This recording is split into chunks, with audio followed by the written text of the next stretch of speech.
Je vais te parler aujourd'hui d'un livre de photographie, Inland Voyage, c'est le titre.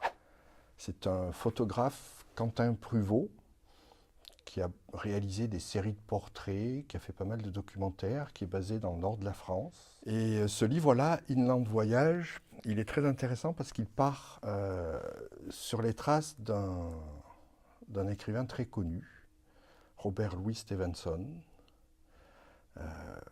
l'écrivain de Dr. Jekyll et Mr. Hyde, de L'île au trésor.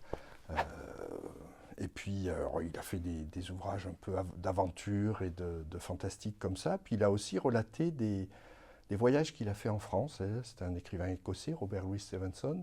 Il a beaucoup voyagé en France.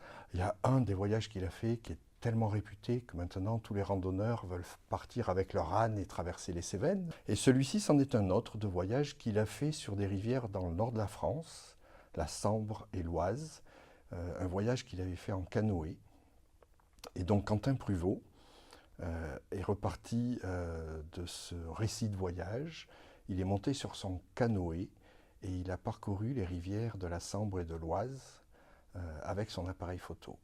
Et ce livre-là nous relate en fait cette aventure et nous donne une vision, alors bien entendu d'aujourd'hui, puisque c'est pas la même époque que Robert Louis Stevenson avait fait son voyage, mais on découvre les paysages qui, à mon avis, ont peu changé. Ces paysages fluviaux, en fait, on est là sur des ripisylves, c'est-à-dire des forêts fluviales le long des rives, et le canoë qui se balade au milieu, et puis de temps en temps une clairière, et on aperçoit les activités humaines de l'autre côté, de vieilles usines, des petits villages. Et Quentin nous emmène à travers ces merveilleux paysages. Alors c'est une image, des images très sombres parfois, on pourrait presque penser que c'est des ambiances assez inquiétantes, un peu fantastiques, mais justement c'est peut-être un écho à l'œuvre de Robert Louis Stevenson qui était aussi parfois assez sombre, assez machiavélique parfois, si on pense à son Dr. Jekyll et Mr. Hyde, avec les deux faces d'une personnalité. Là, on peut s'imaginer aussi parcourir un paysage qui a une double face, en fait.